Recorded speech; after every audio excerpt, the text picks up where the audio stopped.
Olá pessoal, olá professor, eu sou o João Pedro e eu vou começar aqui falando então, abrindo o seminário sobre o livro Holocaustos Coloniais do historiador estadunidense Mike Davis. Quero começar aqui então essa primeira página mostrando a edição em português, né?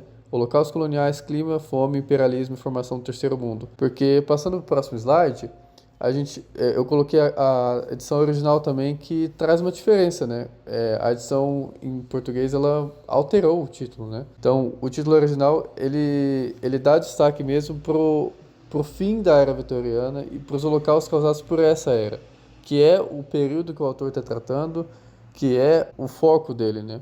É a fome e a seca causada pelo imperialismo inglês durante a Era Vitoriana. Ele traz também aqui os famintos, a fome causada pelo El Niño, que é também uma coisa que falta na edição em português, né? Que eu gostaria de ressaltar mesmo, porque a edição em português ela mudou o título do livro, né? Aí eu trouxe aqui uma foto do autor, né? O Mike Davis, ele é um historiador estadunidense, ele já trabalhou em muitas coisas, ele era muito ligado ao urbanismo, deu aula disso, teoria urbana, falou muito sobre favelas, etc. Trabalhou até com escrita criativa, mas ele se consolidou mesmo como historiador, né? Então aqui, passando para o próximo slide, eu trouxe esse slide para situar principalmente aonde o livro se passa, né? O livro tem foco principalmente na Ásia. Ao longo dos capítulos ele fala também sobre a África e também o Brasil, né? Então a América do Sul, mas o foco do livro é a Ásia, assim, principalmente China e Índia. Isso é interessante porque só nesses dois países as mortes já foram maiores do que muitas guerras, né? Então, como aqui no sul da Índia, que a mortalidade foi maior do que guerras como Austerlitz e Antietam, né? A primeira uma guerra na Europa e a segunda uma guerra durante a Guerra Civil Estadunidense. Então, eu trouxe esse slide para situar aonde que principalmente vai se passar essa trama que o autor está trazendo, né? E aí aqui passando para o próximo slide, o autor ele pretende resgatar essa história esquecida do século XIX, né? Que é a fome durante o governo da Rainha Vitória. Ele fala com muitos historiadores do ponto de vista metropolitano ignoraram essa questão da fome e das secas. E ele traz até mesmo Eric Hobsbawm, o que admito que pessoalmente me deixou até assim surpreso, como o Eric Hobsbawm, que é um historiador marxista e etc., bem crítico, também também deixa de mencionar as grandes fomes e secas que aconteceram na China e na Índia. Ele se lembra da Europa, cita grandes fomes que ocorreram na Irlanda, na Rússia, né? Porém ele não se lembra, né? Pelo menos ele não cita com o peso que deveria ter as fomes que ocorreram na China e na Índia. E é para isso que o autor vem com esse livro, para trazer essas páginas que faltam nos anais, nos livros de história, né? Um dos pontos do livro é justamente o impacto desigual do desenvolvimento econômico. Como, enquanto na Europa Ocidental isso gerou prosperidade, isso gerou fome, guerra, seca e crise em outros lugares, né? Então, a era de ouro do capitalismo liberal inglês do século XIX, como ele traz aqui, a aplicação teológica dos princípios sagrados do Adam Smith levaram à fome em massa na China e na Índia.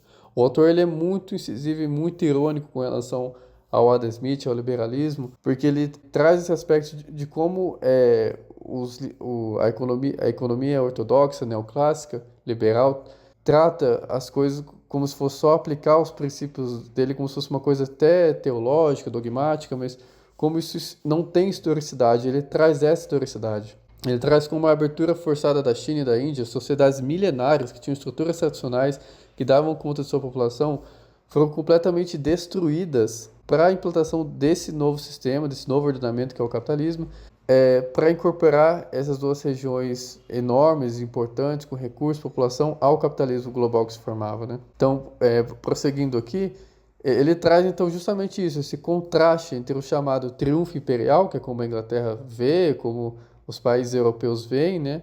E o nome real que você verá até que é colonialismo, neocolonialismo no século XIX. Ele traz até aqui o relato de um jornalista britânico chamado William Digby, que cobriu, né, a questão da fome na Índia.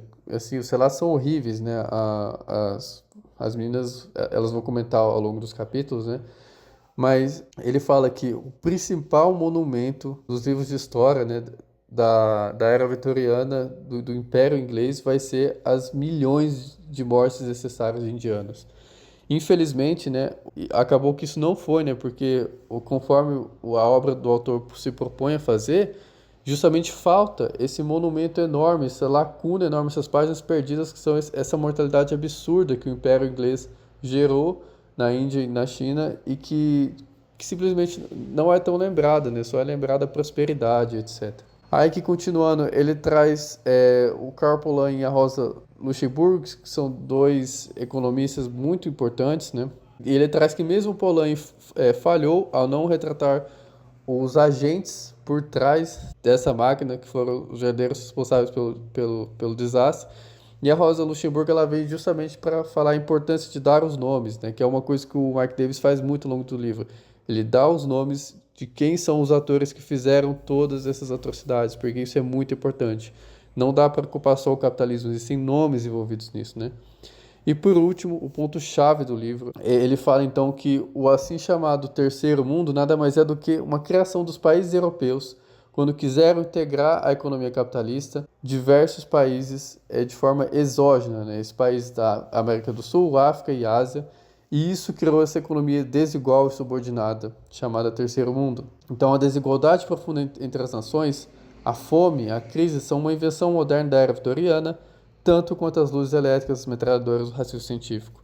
Então eu encerro com essa citação dele, porque ela é muito forte, ela é muito importante, e ela dá o tom de boa parte do livro, né, que é a denúncia desses crimes mesmo, dessas atrocidades que foram cometidas durante a era vitoriana e que não são tão lembradas e que precisam voltar ao debate para a gente situar a questão das desigualdades entre os países. Passo então a palavra para a Fernanda, né, que é quem vai prosseguir falando aqui do capítulo 1. Muito obrigado. Bom, pessoal, tudo bem? Sou a Fernanda, vou falar sobre o capítulo 1, Fantasmas de Vitória, que é um capítulo, então, que busca desconstruir a ideia de que a Grande Fome, que aconteceu entre 1876 e 78 na Índia, foi simplesmente uma consequência da seca provocada pelo El Niño. Para o Mac Davis, a seca foi apenas o ponto de partida. O que realmente transformou essa crise climática em uma catástrofe humanitária foi a política colonial britânica. No primeiro momento, o Davis apresenta o Lord Lytton, vice-rei da Índia, apelidado pelo autor de Nero indiano. A comparação com o imperador romano serve para mostrar a indiferença do governo britânico diante da fome. O Lytton passaria a ser lembrado pelas próximas gerações indianas como seu Nero, porque na cerimônia decisiva foram celebrados banquetes para mais de 68 mil oficiais no período de uma semana, sendo lembrada como a mais cara e colossal das refeições na história mundial. Mais tarde, seria estimado que 100 mil súditos da rainha morreram de fome durante esse espetáculo do Lytton. Enquanto milhões de indianos morriam, o governo continuava defendendo o livre mercado e mantendo as exportações de trigo para a Inglaterra. Assim, até havia alimento disponível, mas eles não chegavam à população porque o Estado se recusava a interferir na economia. Como o próprio Davis coloca, a morte de milhões era, em última análise, uma escolha política. Lytton via a fome somente como um obstáculo no grande jogo do imperialismo inglês de tomar a Ásia Central. Em seguida, o autor começa a analisar, então, a atuação do Richard Temple, que foi o responsável pelas políticas de socorro. Na verdade, o Richard Temple só foi chamado para tentar resolver a situação quando os britânicos sentiram o impacto da escassez no trabalho dos camponeses, que ocasionou em gastos que impactavam a planejada invasão do Afeganistão. Ou seja, as medidas só foram tomadas quando uma forma de violência atrapalhou outra.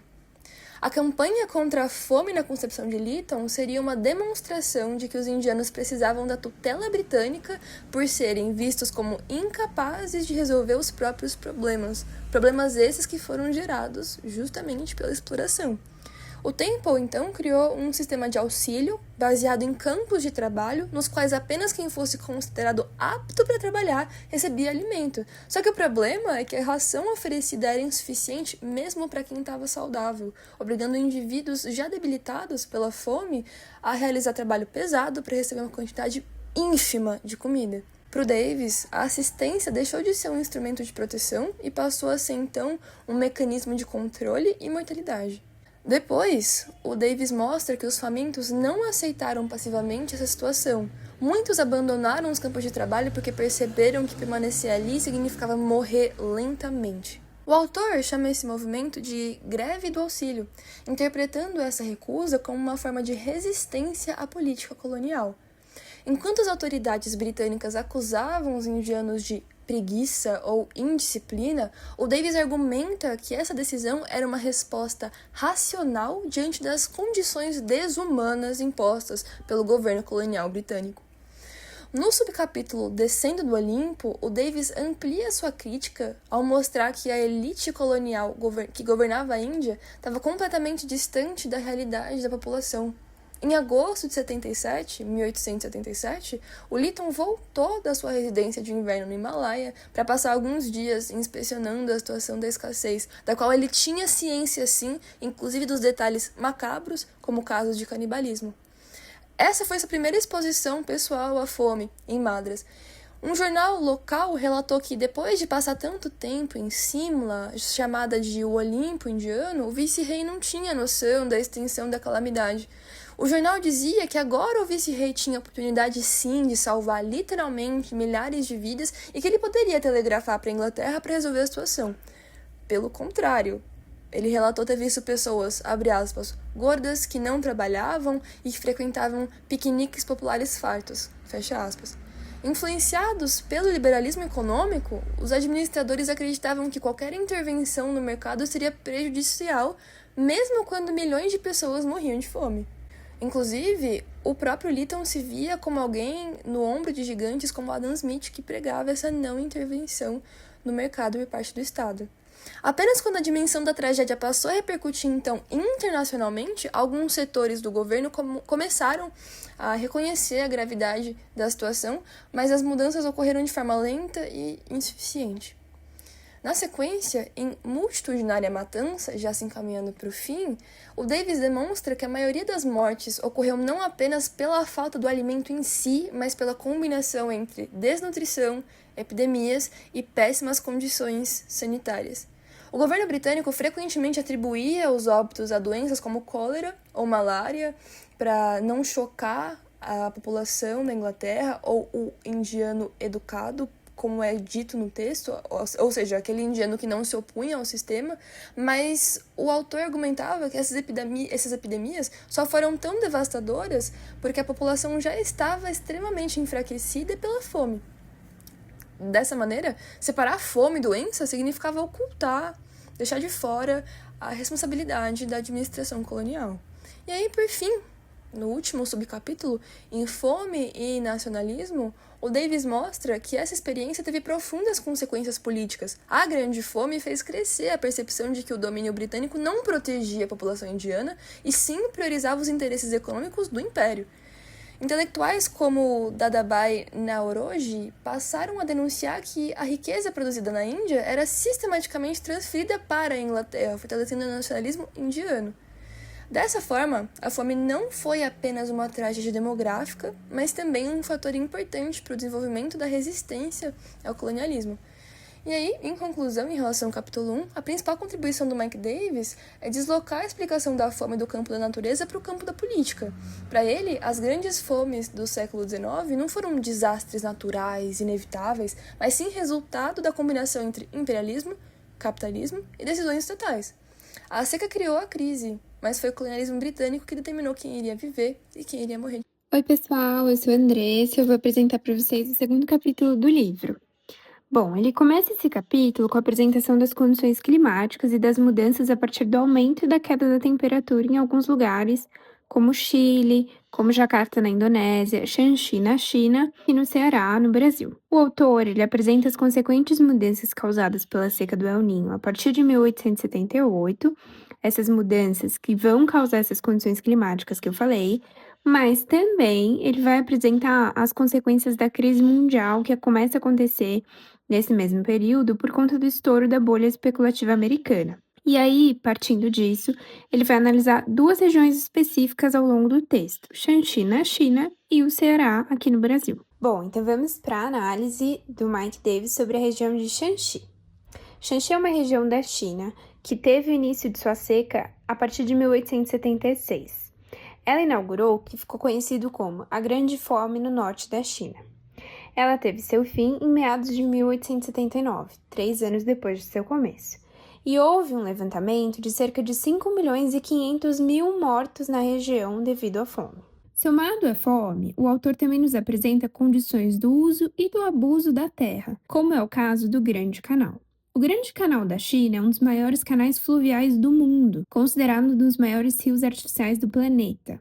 E nesse período da seca, ele sofreu com a perda de seus afluentes que secaram devido às condições climáticas ou que, por negligência do governo, eles foram impedidos da passagem de água por conta da sedimentação de vários desses afluentes. Esse meio ele era essencial no transporte de grãos e a sua obstrução contribuiu bastante no aumento da fome da região. Inclusive, em algumas partes do texto, o autor fala sobre o movimento do governo de recorrer a outras regiões da China para conseguir novos meios de subsistência, como, por exemplo, a ida à Manchúria para conseguir trigo. Além disso, o autor, quando está trabalhando na região de Shanxi, ele vai destacar um movimento internacional de ajuda humanitária, que foi promovido principalmente por mobilizações religiosas. O destaque do Mike Davis vai para as organizações missionárias, que viam a seca na região de Shanxi como um castigo divino, justamente porque eles acreditavam que na região de Shanxi havia uma enorme produção do ópio. Essa produção, para os grupos cristãos, levou os camponeses ao abandono do cultivo de grãos e, por consequência, um agravante na condição da fome. Cabe destacar que nessa parte do texto, o autor também nos apresenta conflitos internacionais que dificultam essa ajuda humanitária, como, por exemplo, a violência contra a mão de obra chinesa, que, em certo momento do texto, o autor diz que era vista como um suposto perigo amarelo da mão de obra imigrante. Depois de analisar Shanxi, o autor passa para analisar o Ceará aqui no Brasil. Segundo Mike Davis, a seca na região do Ceará foi motivada não somente pelos eventos climáticos como o El Niño, como nós falamos anteriormente, mas também devido ao processo imenso de desmatamento, que foi gerado por conta da cultura do algodão na região, que estava crescendo e crescendo e crescendo. O autor também passa a apresentar que na região do Ceará houve um aumento do comércio, mas com um abuso enorme dos preços, e isso não resolveu integralmente a questão da fome. Nesse período, as pessoas passaram a roubar o gado, a responsabilidade do combate à fome passou a ser dos representantes das províncias. Em um determinado momento, ele também apresenta certas contradições em relação até mesmo à presidência, que passa a fazer um jogo dessas responsabilidades. É importante destacar que, com esse comércio, houve um enriquecimento de vários fazendeiros, porque eles abusavam do valor dos alimentos que eram usados para a subsistência dessas pessoas que estavam passando fome. Assim como aconteceu em Shanxi, no Ceará também teve um movimento de olhar para a fome como um castigo divino. Só que nesse caso, ele foi justificado pela adesão aos costumes materiais do século XIX. Além disso, houve um imenso movimento de migração para outras regiões, principalmente a região litorânea. Essa migração foi relacionada principalmente com o uso da mão de obra desses grupos. Foram criados campos de trabalho para concentrar esses migrantes e, dentro desse movimento migratório e dos campos de trabalho, houve uma imensa proliferação de doenças, como é o caso da varíola. Mike Davis ampara uma parte de sua análise no uso do livro Os Sertões, de Euclides da Cunha, que calcula ali por volta de 500 mil mortes na região devido à seca, à fome e às doenças que se espalharam. Por fim, Mike Davis diz que a seca na região do Ceará termina por volta de 1880, mas que uma parte desse sertão jamais se recuperou. Olá pessoal, meu nome é Mariana e eu vou apresentar agora para vocês o terceiro e último capítulo da primeira seção do livro do Mike Davis, o qual tem o título Canhoneiras e Messias. Neste capítulo, o Mike Davis ele vai tratar de dois aspectos principais das regiões que tiveram experiências colonialistas na década de 1870. Ele vai falar dos impactos econômicos e do fenômeno do messianismo. Os impactos econômicos, eles vêm já de antes da seca, na qual os produtores rurais locais eles vinham enfrentando uma certa depressão comercial, e isso tudo se aprofunda ainda mais com a seca, com a fome e todas as consequências que vêm com a seca. Essas regiões, com essa crise econômica, elas ficam mais suscetíveis a uma dependência de investidores estrangeiros, e isso faz com que haja uma nova onda de colonialismo. Então, essa seria a parte das canhoneiras do título, né? Ou seja, os canhões do colonialismo.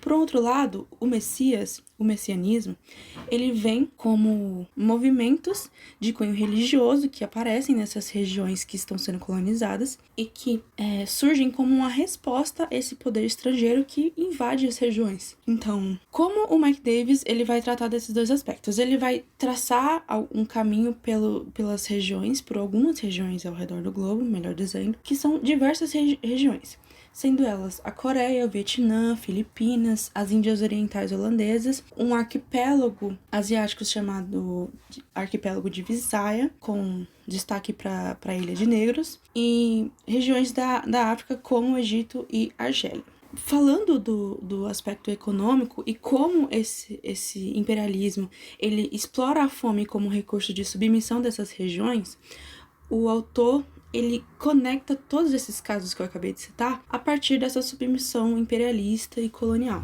Ele vai demonstrar como a fome se uniu a outros fatores, como a seca e as doenças, e cria o cenário então perfeito para que essas regiões antes independentes sejam submetidas a esse poder estrangeiro. Eu acho que isso fica muito claro como a empresa colonial ela coloca a fome como uma moeda de troca a partir do caso das Índias Orientais, que são colonizadas pelos Países Baixos, né, pela Holanda, e na qual, né, nessas Índias Orientais, antes tinha a comunidade dos Dayaks, que eram comunidades nativas que já viviam em certa harmonia com o comércio estrangeiro, mas de acordo com as próprias regras. Elas resistiam ao sedentarismo e resistiam ao sedentarismo agrícola, né? Elas comercializavam a partir de extração de recursos da própria floresta, como o guetaperca, e viviam em perfeita harmonia. Só que com a seca, essa comunidade, né, dos Dayaks se viu obrigada a vender a sua força braçal aos holandeses. Então, eles acabaram submetidos a uma lógica de funcionamento do capitalismo global. Então, não só os holandeses, mas como todas as potências imperialistas, elas acabam submetendo essas comunidades locais a uma lógica que lhes é alienígena, assim, digamos.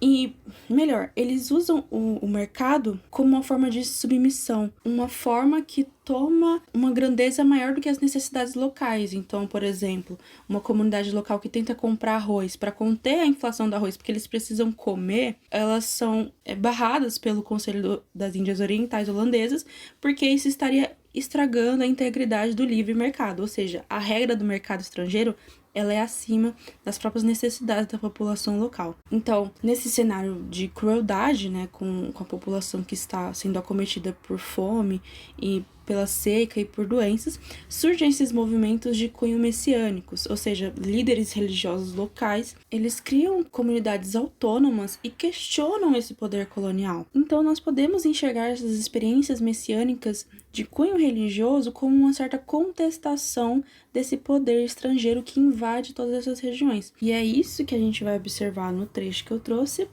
no qual o Mike Davis ele fala: a impotência sobrenatural dos padres espanhóis diante da seca e a incompetência das autoridades para conter a epidemia de cólera que a ela se seguiu inspiraram xamãs a intensificar os desafios diretos ao Estado colonial em desintegração, convertendo todas as ilhas do arquipélago de Visayas em um teatro de resistência. Então, eu acho que a palavra-chave aqui é resistência. Através desses movimentos messiânicos, essas comunidades locais resistiram ao poder externo. Então, sobre o capítulo 3, é basicamente isso. O Mike Davis, ele faz essa trajetória por essas diversas comunidades. Eu trouxe aqui alguns exemplos para ficar mais claro. E eu acho que o que há de comum em todas essas comunidades é exatamente, né, o colonialismo. O colonialismo é a sina que vai potencializar o poder de destruição da seca e da fome. Então, as comunidades já estavam passando por um período difícil por questões naturais, mas a ganância do mercado e a ganância desse capitalismo são utilizadas como um meio para submeter essas comunidades ao mercado. Agora eu encaminho o Rafael para a conclusão. E aqui eu, Rafael, vou tratar de tentar concluir, de tentar amarrar um pouco toda essa discussão. Só que como autor, ele por si só não dedica um espaço específico do texto para tratar de concluir a primeira parte da obra, a conclusão vai ser elaborada aqui em vez de retomar alguns dos principais pontos dos capítulos discutidos. Então, em primeiro lugar, retomando a questão central da obra. Depois de propor uma análise sobre as diferentes manifestações da Grande Seca em diferentes partes do mundo, a pergunta principal que o Mike Davis coloca é: por que e, principalmente, como um fenômeno ambiental conseguiu se transformar em uma catástrofe responsável pela morte de milhões de pessoas? A resposta que ele propõe para isso é justamente que a seca, nesse caso, pode ser concebida quase como um mero ponto de partida para um fenômeno que acabou se tornando significativamente mais complexo.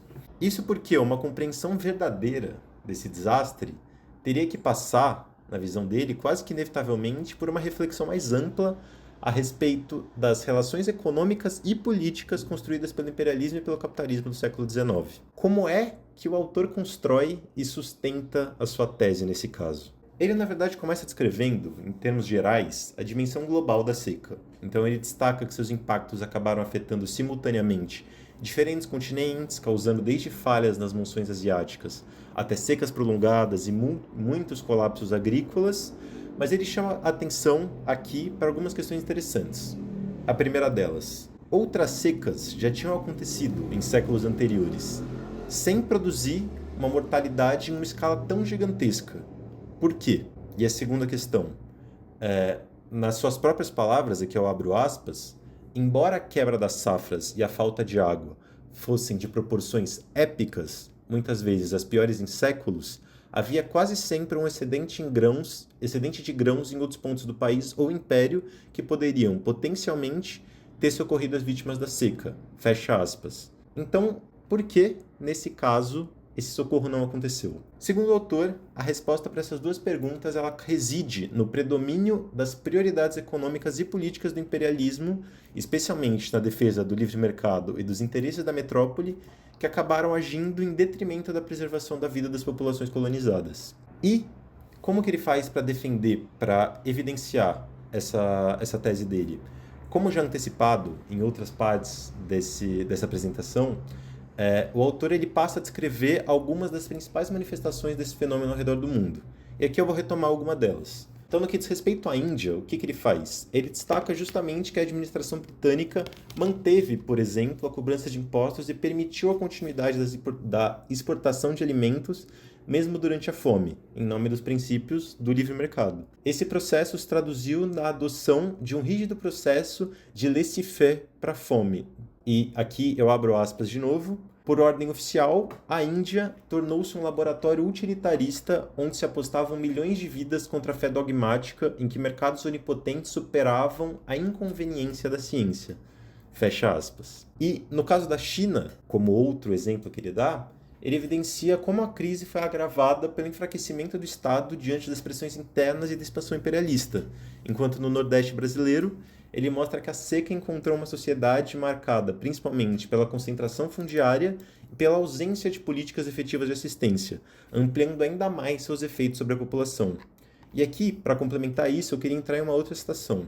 Abre aspas de novo. Como na Índia ou na China, o comércio de grãos era desesperadamente desigual para essa tarefa. Um punhado de comerciantes oportunistas obtinha lucros espetaculares sem reduzir em nada a fome no interior, aqui tratando do Nordeste brasileiro. E o que isso diz? Essa última citação, na verdade, ela deixa claro que, apesar das evidentes particularidades de cada caso, o Davis ele identifica um elemento comum entre elas, que é justamente a constatação de que a vulnerabilidade dessas populações não era resultado meramente das condições climáticas, mas era resultado também de uma inserção desigual na economia mundial e de estruturas políticas incapazes, ou, na verdade, muitas vezes desinteressadas de protegê-las. Eu diria que essa parece ser a principal contribuição da primeira parte de Holocaustos Coloniais, que é mostrar justamente que a fome ela não pode ser compreendida apenas como uma consequência da escassez de alimento ou de eventos climáticos extremos pontuais. Isso porque, segundo o autor, ela é sobretudo um fenômeno histórico e político, produzido tanto por relações de poder quanto por decisões econômicas e pela forma como diferentes sociedades organizam essa distribuição de recursos. Sendo assim, o Davis, nesse caso, ele nos convida a repensar um pouco a própria história da formação do chamado Terceiro Mundo e defende, em meio a isso, que a pobreza do Terceiro Mundo não pode ser vista como fruto de um atraso natural, mas sim de um processo histórico profundamente enraizado, profundamente marcado pela expansão do capitalismo e do imperialismo no século XIX. Acho que é isso. aqui eu encerro um pouco a nossa discussão. E agradeço pela compreensão, pela atenção. É isso, pessoal. Esse professor, muito obrigado por tudo. Tchau, tchau. Até mais. Tchau, tchau, pessoal. Obrigada por terem ouvido o podcast. Tchau, tchau, pessoal. Muito obrigada. Tchau, tchau, pessoal. Tchau, tchau, gente. Agradeço de novo pela atenção.